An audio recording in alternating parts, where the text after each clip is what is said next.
Mais si tu le vois comme un film biographique, non, pas vraiment. Mais c'est pas une incertitude sur la fin, mais tu sais pas comment il a vraiment commencé sa carrière, tu vois.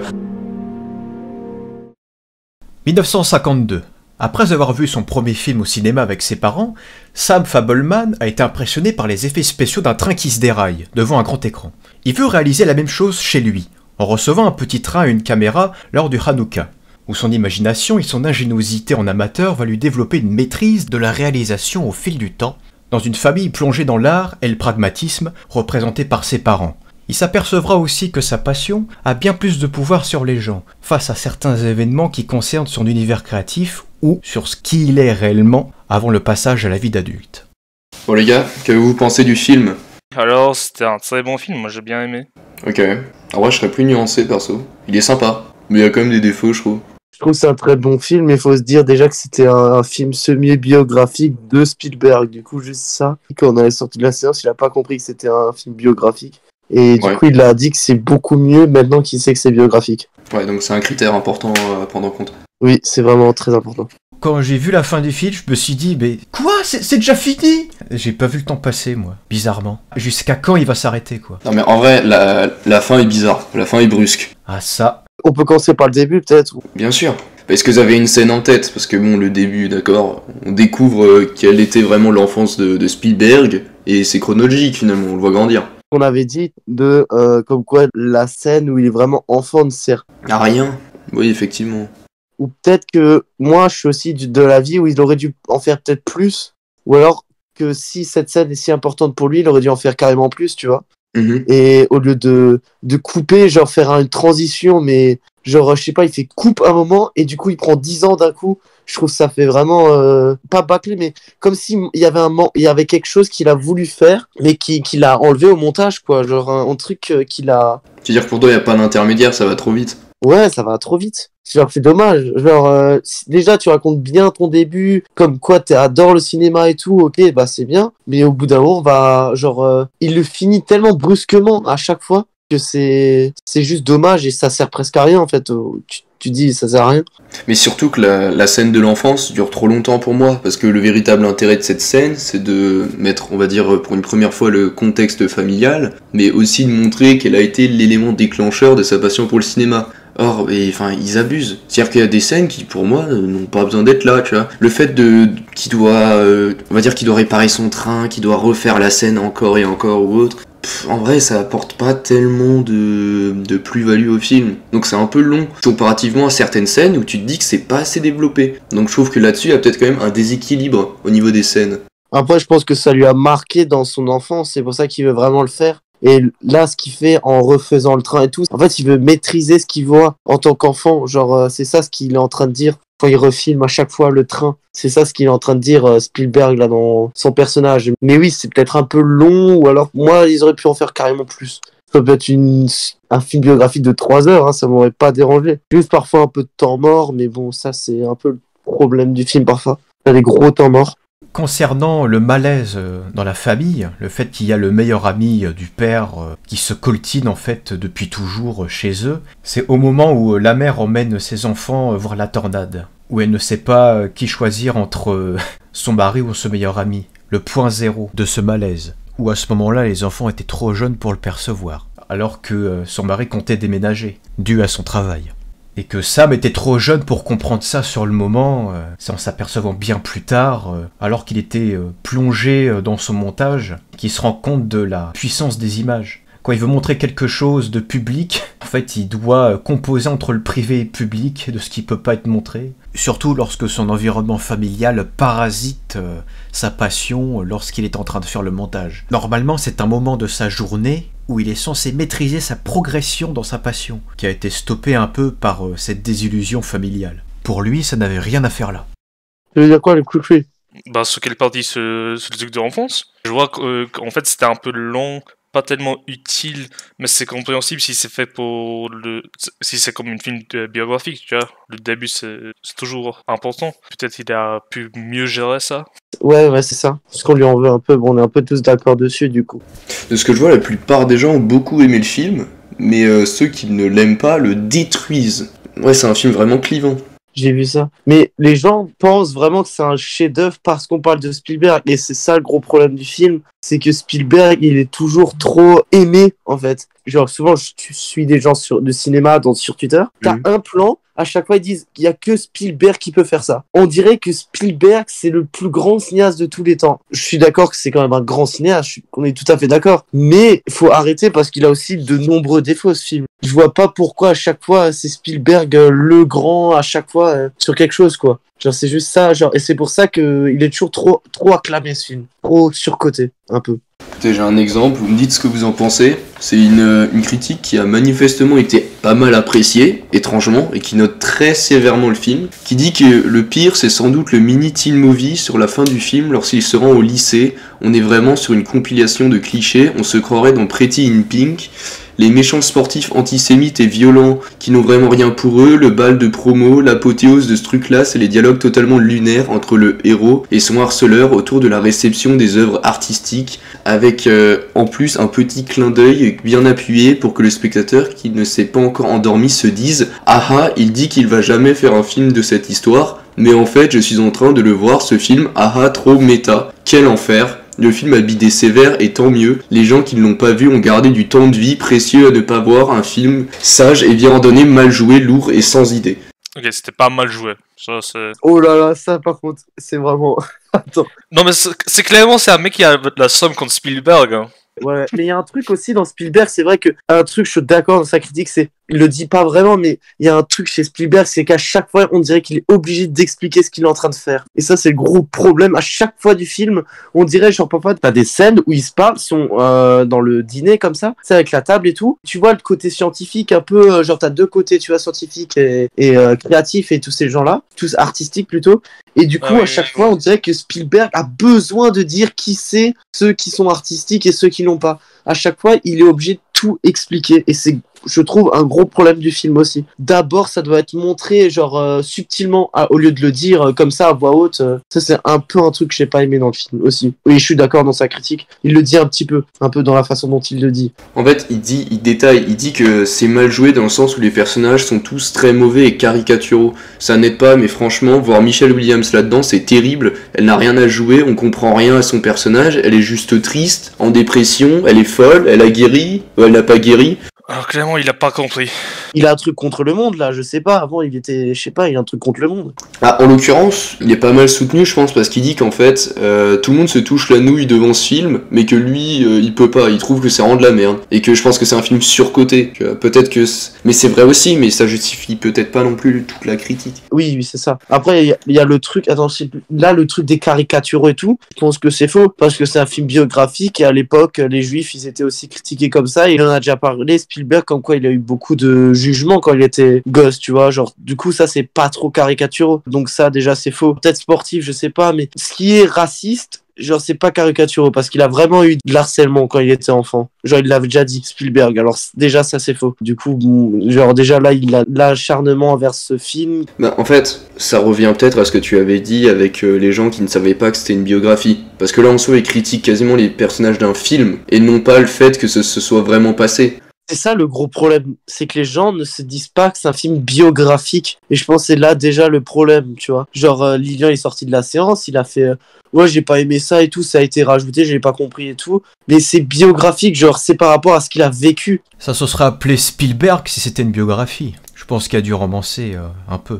Exact, c'est un film semi-biographique, c'est ce qu'il a dit, c'est un peu romancé.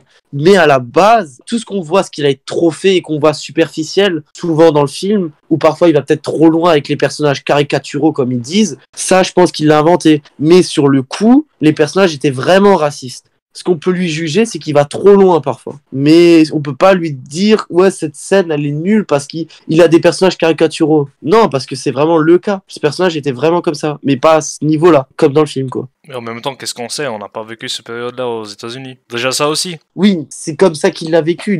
Il l'a dit un peu, mais genre... déjà, c'est semi-biographique. C'est comme ça, il se souvient. Pas forcément comment il a vécu. Oui, mais ce qui veut dire quand même que c'est principalement vrai. En même temps, il y a peut-être aussi quelque chose d'un peu décevant. Après, je l'ai pas vu écrit noir sur blanc, mais peut-être que ce qui a déçu aussi les spectateurs, c'est le fait que finalement le film parle pas vraiment de cinéma. Non. Tu vois, on parle plutôt de tout ce qu'il y a autour, on va te dire que ah bah non, il peut pas filmer parce que là, il devait réaliser un film de famille, puis après il a déménagé dans le lycée, il s'est passé des histoires de cœur, il voulait plus faire de cinéma. Quelque part, peut-être que des gens s'en foutent complètement de ça. Il y a peut-être des gens qui sont venus voir le film en se disant putain, on va en apprendre plus sur la passion du cinéma de Spielberg et voir vraiment un film axé sur le côté cinéma. Or, il est minoritaire dans ce film.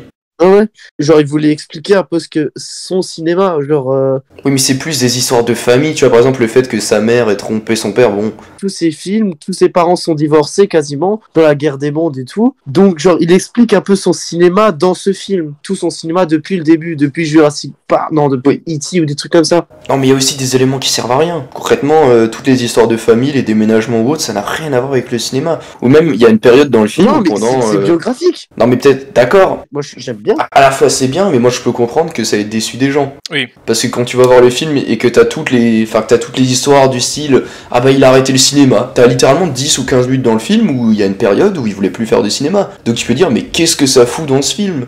Parce que son père lui fait pression pour qu'il trouve un vrai travail, malheureusement, vu que son père considère que ce qu'il fait n'est qu'un hobby.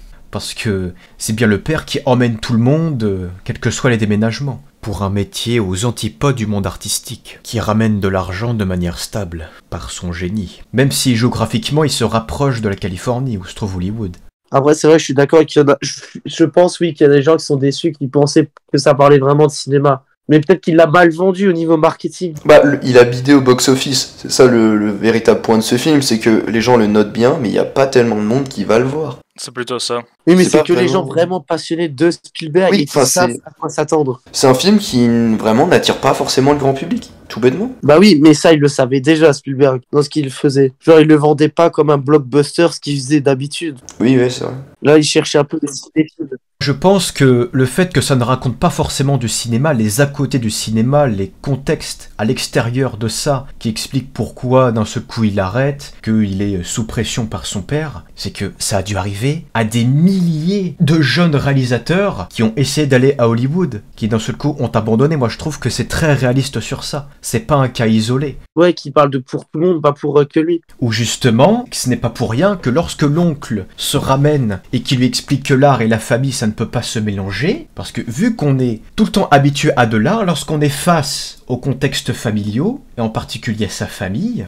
l'art est comme un grain de sable qui ne plaît pas à la routine familiale, qui aussi habituellement ne plaît pas aux spectateurs, car on ne découvre rien sous cet angle. C'est pas étonnant que ça ne parle pas tout le temps de cinéma. Bah ça peut l'être quand même, parce que si tu regardes même rien que la couverture, ou même, on va dire le côté marketing, ils appuient vachement sur le côté cinéma. Donc moi je pense quand même que, au-delà du fait que le film, ça soit logique, il parle aussi de sa famille, vu que c'est une biographie, mais le marketing n'a pas été tellement posé sur ce côté biographique. Il a été un peu éclipsé par le côté cinématographique, où ça allait plutôt... Je pense qu'il voulait faire un film un peu, pas se montrer comme quelqu'un de principal. En fait, il voulait vraiment montrer dans le monde dans lequel il vit, mais pas montrer dans sa passion. Ouais, bon, c'est un peu ça en fait. Bon. Non mais en soi, on a plus eu à peu près tous la même approche finalement, tu vois. Enfin, je veux dire, ce film, en règle générale, les gens l'aiment parce qu'il est sympathique à voir. Les seuls défauts qu'on lui reproche, c'est justement parce que je pense que ce film, même si ça aurait bidé, mais en soi, le format qui correspondrait le mieux, ce serait plutôt une mini-série. Parce que en fait, ce film essaye de traiter trop de sujets et trop de périodes qui sont difficiles à développer. Du coup, parfois, t'as l'impression qu'il va trop vite. Tu vois, par exemple, ce que t'avais dit tout à l'heure, qui passe de l'enfance à direct, il a 12 ans. Tu vois, d'un seul coup. Ça fait un peu un choc en mode, mais oui, mais il y a quoi entre ? Ça débute en 52 et ça se termine en 65. Ouais, c'est ça. Alors que le film, il dure que 2 heures pour raconter tout ça. Après, je pense que Spielberg, il ferait jamais une série. Non, mais le format n'aurait pas marché, mais je dis juste que pour raconter son histoire, en soi, une série serait plus... ou du moins une mini-série serait plus adaptée, parce qu'il pourrait beaucoup plus développer les choses, et même la fin de ce film est un peu brusque, ça aurait peut-être été moins brusque s'il avait plus le temps de développer, parce que 2h30, pour développer tout ce qu'il a développé, c'est quand même rapide, quoi. Pourquoi tu te dis qu'elle est brusque la fin, genre, pas ce que Parce tu veux que vraiment dire. En fait, la fin, c'est vraiment lui qui marche, après avoir été donc chez un brillant producteur d'Hollywood, censé être le meilleur, et qui lui dit que l'horizon, c'est le plus important dans une œuvre, et au final, ça se termine par lui qui sort heureux d'un bureau, et on sait pas ce qui va se produire, tu vois, on suppose que après c'est le début de sa carrière. Mais c'est John Ford, c'est l'un des piliers du Far West américain. C'est pas n'importe qui ce réalisateur-là. Oui, c'est pas n'importe qui, mais la phrase est très brusque. Tu vois, je veux dire, ça se fait... Ce qu'il est en train de faire à la toute fin, c'est dire, bah voilà, c'est à partir de là que ma carrière a commencé. Mais le problème, c'est que ça suffit pas. Après, c'est quelque chose qui ne s'est pas passé dans la vraie vie. Je pense qu'il a eu cet entretien, mais je pense pas qu'il est vraiment parti, hop, il a eu toutes les clés, quoi. Mais ça veut dire que là, il est en train de dire à la fin, je commence, c'est comme ça que j'ai commencé le cinéma. Et c'est bien, il a pas besoin de le dire, il a pas besoin d'écrire à la fin un texte noir, c'est à partir de maintenant que Spielberg a commencé le Non, mais cinéma. oui, mais je veux Je dire trouve que la fin est bien. tu termines sur une position d'incertitude, dans le sens où il vient juste d'avoir un conseil, d'accord, mais tu sais pas s'il va être embauché, tu sais pas comment ça va se passer au niveau de ses études, parce que jusqu'à preuve du contraire, on va dire, dans les 10 dernières minutes, il y a une nouvelle sous-intrigue qui est développée, comme quoi il vit avec un colocataire qui est antisémite aussi. Du coup, ça, par exemple, j'ai pas compris l'intérêt de développer ça, si au final tu sais pas comment ça se termine, en fait. Il y a plein de sous-intrigues auxquelles t'as pas de réponse. Quand il fait sa crise d'angoisse. Oui, mais du coup, tu sais pas si son avenir est vraiment certain. Bah, c'est un réalisateur maintenant, c'est pour ça, on sait. Oui, d'accord, mais Non, mais il y a moyen qu'il a essayé de jouer ça, tu vois, vu que peut-être. on connaît déjà son histoire parce que c'est un gros réalisateur, on connaît tous ses films, et voilà. Bah, après, en vrai, je sais pas vous, mais moi, j'aurais par exemple aimé voir est-ce qu'il va être embauché. Non, mais quand même, c'est mal joué, c'est mal fait vu qu'on ne savait pas si c'est une film biographique. Si tu viens pour une film de Spielberg, je sais pas, des trucs du cinéma, et tu vois ça, oui, c'est une incertitude. Mais si tu le vois comme un film biographique, non, pas vraiment.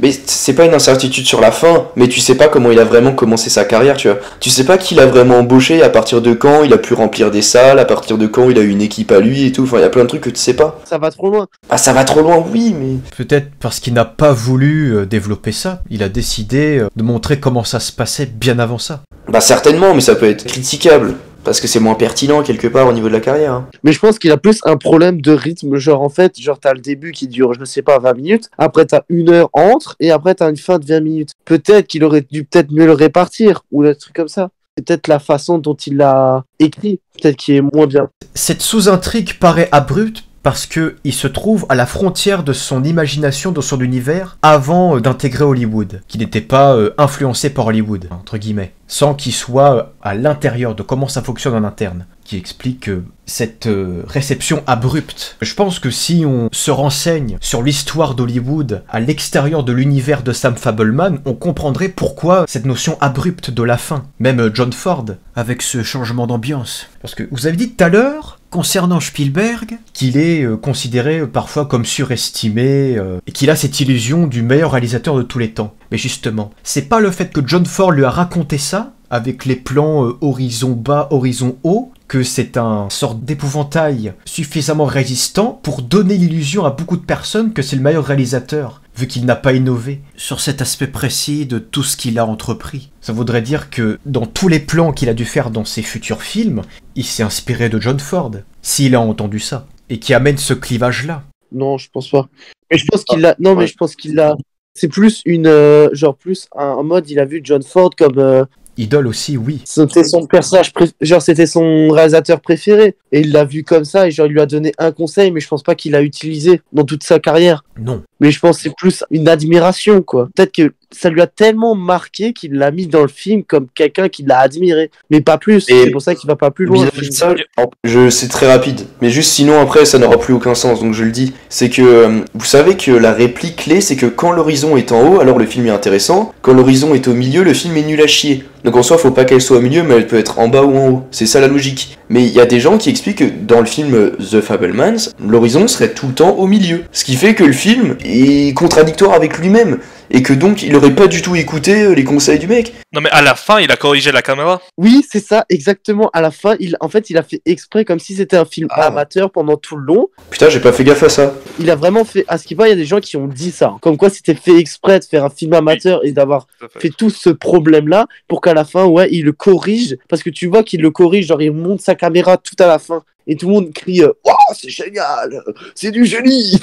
Attends, à la fin, quand exactement il monte la Mais caméra tout à la fin, le dernier plan. Tout à la fin. Là où il marche, vous voulez dire? Oui. Ok, ah d'accord. Il fait une correction de caméra, il a monté vers le bas, après vers le haut. Ah, mais j'ai pas fait gaffe à ça. Et il est resté vers le haut. Ah oui, d'accord, ok. Et c'est pour ça qu'aussi les gens disent que c'est un film génial, genre chef-d'œuvre et tout. Tu vois, c'est aussi pour ça. Et je pense que les gens le surestiment parce que, Mais- genre. Je veux juste ajouter, mais aussi le réplique du réalisateur que pour l'horizon, je pense que c'était aussi pour dire, voilà, c'est pas si compliqué. Faut pas casser la tête aussi. Parce que lui, il a commencé directement par... il y a quoi comme personnage, ils sont situés comment, ils sont en train de regarder où, exactement, tu vois. Mais le tout début, c'est l'horizon. Autrement dit, le cinéma c'est simple. Non mais il faut pas... Non, je rigole. il peut pas faire exprès pour chercher compliqué. Après, le scénario doit justifier ces plans-là. Non mais pour le titre du podcast, voilà. Le cinéma c'est simple. Voilà, terminé. Il y a la mise en scène, toute la phase du bal. Pour moi, ça me rappelle Retour vers le futur en 55, sauf que ça se passe en 64 et les personnages sont différents, l'orchestre est différent, le décor, ça m'a rappelé ça. Même le plan de caméra quand ils sont dans la voiture. Non mais c'est des États-Unis. C'est plutôt une référence. Non mais c'est balle, c'est normal, tu vois, c'est classique. Non, mais la façon dont il l'a réalisé, genre la façon. Je sais pas, c'est. La mise en scène, elle est faite comme ça. C'est pas classique. Non, moi quand je dis que c'est classique, moi je dis que c'est juste un peu réel, tu vois, c'est là-bas, dans l'époque, c'est comme ça. Mais je pense qu'il a peut-être voulu faire ça, peut-être exprès, je sais pas. Après, que pensez-vous de sa copine un petit peu fofolle Ah, ça, c'est drôle. Aussi, c'est typique de l'époque, hein, les chrétiens malades, là, les fous. Je pense pas qu'ils étaient tous comme ça. Ouais. Non, pas tous, mais c'est dans cette époque-là où t'avais des gens vraiment de ce style, littéralement qui adoraient Dieu de telle manière que voilà, ils vont faire tout. Littéralement, elle s'est mise en couple avec lui parce que il est juif. C'est une petite comédie, c'est drôle. Oui, Je crois que ça met de la Ah, comédie dans le film. ouais, c'était une caricature, ça, oui. Moi, je sais pas, ça m'a pas fait rigoler. Je me suis dit, de toute façon, ça va mal se terminer. Au-dessus, il y a des petites vannes qui sont drôles. C'était gênant quand même un peu à regarder. Je me suis senti indifférent sur ça, quoi. Ouais, bon. Moi, j'ai trouvé qu'il y a vraiment des vannes qui étaient vraiment drôles. J'ai littéralement toussé dans le cinéma quand il a sorti t'es un juif comme Jésus, tu vois, un truc de style comme ça. Ouais, il y avait des trucs où genre Jésus, il est beau, je sais pas, des trucs qui me faisaient, ça m'a fait un peu marrer. Jésus, il est sexy, c'est ça qu'elle disait. Jésus, il est Ouais. sexy. C'était un peu drôle, ça m'a fait rire. Mais après, la famille, toute l'histoire, vous pensez quoi? Est-ce que c'est vraiment nécessaire? À partir de quand vous avez senti ce malaise-là? Enfin, déjà, rien que la discussion où quand ils veulent déménager à Phoenix, quand il faut emmener le meilleur ami, je savais qu'il y aurait une couille. Dès le départ, enfin c'est... Oui. Et tu t'aperçois qu'il y a cette séparation de l'art et de la famille parce que pendant que Sam, il est omnubilé par sa passion et qui travaille sur son montage, ce n'est que bien plus tard qu'il s'aperçoit que sa mère est en train de tromper son père tellement qu'il était focus sur sa table de montage. Parce que quand tu travailles dans ce domaine précis, tu penses pas à ta famille, tu penses à ta création en amateur. Mais ici, je pense que Spielberg a essayé de faire en sorte de montrer que le cinéma ou le tournage te aide à montrer, à voir quelque chose que t'as pas vu au début. Parce que ça aussi, à un moment, il y a une scène où il a vu dans un reflet lui-même en train de tourner cette scène de famille. En réalité, il l'a pas fait. Ouais. Alors après, c'est une interprétation. J'ai l'impression qu'à ce moment-là, il a totalement déconnecté de l'aspect familial quand il voit que la situation familiale est hors de contrôle. Je pense qu'il est dans sa psychologie de secours où il retourne dans son état où lorsqu'il travaille en fait. Vu qu'il n'a pas le contrôle de ce qu'il voit devant lui, son refuge, c'est la caméra. Même s'il n'a pas filmé. C'est un peu ça. Ça pourrait être ça. Moi, j'aimerais bien marquer déjà la prestation de Michelle Williams. Je l'ai trouvée incroyable. Si elle ne gagne pas l'Oscar, c'est pas normal. Ouais, déjà, ça, je veux qu'elle gagne son Oscar. Sinon, je vais péter un câble. Je lui envoie un mail. Ils vont jamais me répondre, mais j'en ai rien à foutre. Ils répondront pas. C'est n'importe quoi, Cham. C'est n'importe quoi. Et justement, cette scène au camping avec les phares allumés, j'étais dans la même position que la sœur de Sam qui regarde ce spectacle malaisant entre son père et son meilleur ami qui regarde sa mère. T'as pas aimé cette scène? Non, en fait, le plan sur sa sœur, heureusement que ce plan était là, ça justifie le malaise. Quand tu vois le regard de sa sœur, il y a quelque chose de bizarre. Quand il y a deux loups dans une famille, ça sent mauvais, c'est pas bon. Car ce moment artistique dévoile la fracture familiale entre les trois adultes, et sa sœur sent qu'il y a quelque chose qui ne va pas. Quand ils vont en Californie, sa mère, qui depuis le décès de sa mère est totalement perdue et ne sait plus quoi faire, elle achète ce singe. Comme quoi tout est absurde. Elle ne sait plus où elle va, sa mère. Ouais, mais ça a aussi été critiqué parce qu'on sait pas ce qu'elle devient. Genre, elle devient folle, qu'est-ce qui lui arrive? Est-ce que c'est vraiment juste une histoire Non, mais en vrai, oui, parce qu'elle doit quand même voir un psychologue, il me semble, dans le film. Oui. Donc, C'est vrai que pendant un certain temps, on parle pas du tout de son personnage. À la fin, on lui parle pas du tout. Non, bah, elle change de mari et voilà. Non mais Bah, en vrai, si, c'est bien, je pense, parce que c'est la bonne fin pour elle. Après, il peut pas connaître la vie parce qu'il a jamais vécu avec son beau-père, on va dire. Donc, en fait, il parle plutôt de son œuvre, comme ses films biographiques. Du coup, il va pas parler de la mère, tu vois. Et je pense, il a bien fini son histoire avec elle en mode, elle est chez le beau-père. Et après, il peut pas savoir plus, tu vois. Je pense pas qu'elle soit heureuse, sa mère, parce que vu que sa carrière artistique a raté, elle veut retourner dans le monde des rêves, vu qu'elle est convaincue qu'elle n'est plus capable d'être une artiste, elle veut retourner dans un monde adolescent, gamin, en voulant un mari qui n'a pas la même rigueur que le père de ses enfants. Elle se sentait étrangère face au génie créatif de son mari pour concevoir les ordinateurs, et par son ambition. Ouais, mais c'est même ce qu'ils disent à un moment dans le film. Hein. Quand tout à la toute fin, il dit ouais, elle était. Je sais plus qui c'était. Ouais, je crois que c'est Sam, la Fabelman, qui avait dit ouais, elle est admirée par toi, par ton intelligence et tout, et toi t'es admiré par. Je sais plus pourquoi, sur quoi il t'a admiré. Mais c'était pas de l'amour qu'ils avaient entre eux, c'était de l'admiration, chacun envers l'autre, tu vois. C'était pas de l'amour, tu vois. Et c'est obligé ces choses-là. Mais aussi au début du film, bah, pas vraiment au début, mais après quand il y a la scène de famille où ils sont tous ensemble avec le pote là, qui a expliqué ce que le père il fait et comment ça fonctionne. Et après la mère elle a dit que heureusement t'es là pour expliquer ces choses-là. Donc elle ne comprend absolument pas. Elle a toujours aimé l'oncle, quoi. Mais bon, elle a eu les enfants avec l'autre. En plus, c'est même pas un oncle, enfin c'est... Ouais, hein, son ami, mais elle a eu ses enfants avec l'autre, du coup elle s'est obligée à rester avec lui. C'est un peu ça le truc. C'est pas juste les enfants, c'est en fait que elle savait que c'était pas correct. C'est pour ça elle était devenue folle, tu vois, parce qu'elle est en train de cacher tout ça de son mari qui a rien fait de mauvais, c'est un génie. Elle aime quand même, mais elle ne se sent non, elle l'aime pas, elle l'admire. Elle l'aime Ah pas. oui, c'est ça. Ouais, c'est juste ça. Et elle assume son égoïsme, qu'elle n'arrivera jamais à tarir. Non, tu sais pas qui est égoïste. En fait, tous ces personnages sont si attachants. C'est ça peut-être le gros point fort du film. Tous ces personnages sont égoïstes. Moi, je les ai trouvés tous attachants quand même. Mais après, ce qui est dommage, les sœurs, on n'en sait rien, on connaît rien de leur histoire un peu. Je pense qu'il a toujours été beaucoup en retrait envers elle, je pense, pendant qu'il était enfant. Et c'est pour ça qu'il parle pas pendant tout le film d'eux, quoi. Mais c'est un peu dommage. Il y a bien une scène où une de ses sœurs considère Sam comme un égoïste, mais il le montre qu'il ne l'est pas lorsqu'il lui conseille de regarder le montage qu'il fait. Oui, c'est vrai. Mais genre, tu connais pas le personnage de la sœur. C'est un peu le truc dommage. Peut-être qu'il aurait pu romancer ça ou je sais pas, mais c'est un peu dommage. Il n'y a pas énormément de choses à dire sur ce film quand même. Hein. Si, quand même, après sur le jeu d'acteur, comment ils ont développé, comment les émotions, tu vois, tout ça, ce qu'on a vu. Mec, c'était magnifique, c'était tellement bien joué. Tous? Non, mais sur l'effet émotionnel. Je sais pas, moi, ça m'a. Il y a des gens qui disent avoir pleuré devant. Je pense qu'ils en font un peu trop. Moi, j'ai eu un moment, peut-être pas un moment, mais il y a eu une scène où il lui montre, tu sais, comme quoi qu'il a vu qu'elle l'a trompé et tout. C'était un peu triste. Tu sais, comme quoi il avait vu qu'elle fréquentait l'oncle là. L'oncle, bon, l'ami, hein, si tu préfères. Et du coup, bah, ça, c'était un peu triste quand ils sont câlinés. J'ai eu presque envie de pleurer, mais pas au ce point-là. J'ai juste senti une émotion forte, mais ça, c'est joli. Mais ça montre bien que Sam, vu qu'il est tellement plongé par sa passion, parfois, il n'arrive pas à sentir les émotions, on dirait. Parfois, il est tellement derrière sa caméra. en fait, il n'arrive pas à trouver les bons mots Oui. jusqu'au moment où il a les preuves visuelles. Non, moi je trouve que c'est aussi ce qu'il est en train. Parfois, il arrive vraiment pas à. Il y a une scène où à un moment, ouais, ils sont en train de tous s'engueuler et en fait, il s'imagine en train de filmer cette scène. Vous voyez ou pas du tout? Oui.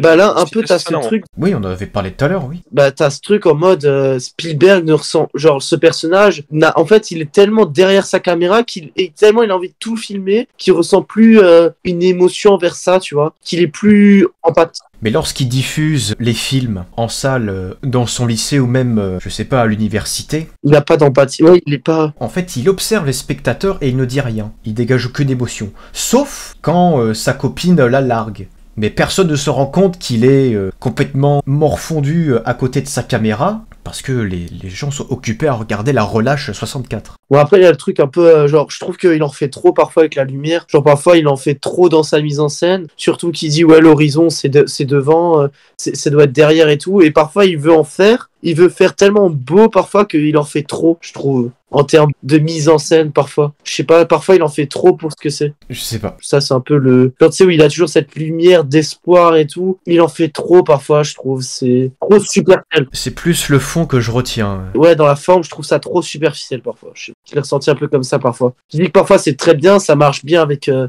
qu'il dit et ce qu'il montre, mais parfois... Alors c'est bien que c'est que parfois et pas tout le temps. ça soit parfois, et là il en fait trop. Mais comment ça, il fait trop? T'as dit il fait parfois. Non, mais que parfois il y a des scènes où il doit pas le faire et il le fait, tu vois. Non, mais c'est vrai, moi ça m'a fait un peu chier au bout d'un moment, j'en avais un peu marre. Parfois, peut-être pas que 2 scènes plus, hein, mais. Tes émotions, ça augmente à chaque fois que tu reviens sur le sujet. Après, c'est parfois, ça m'a un peu perdu, mais maintenant, ça t'a vraiment fait chier. Décide-toi. Oui, mais moi c'est un roller coaster, mec, ça monte, ça descend. De base, je voulais dire parfois, mais c'est trop. Genre, Parfois, c'est trop, c'est ça? J'ai une critique. Je ne comprends pas pourquoi c'est toujours les nazis les méchants. Non, mais arrête. Non, mais on peut arrêter avec les critiques des autres. Je sais pas, moi j'ai aimé ce film. Attends, quel nazi? Les antisémites. Donc, putain, t'es obligé de parler d'eux. C'est une réplique d'Indiana Jones. Ça suffit maintenant. Eh bien dans ce cas, espérons que Spielberg à l'avenir fera un film sur ses premières années à Hollywood.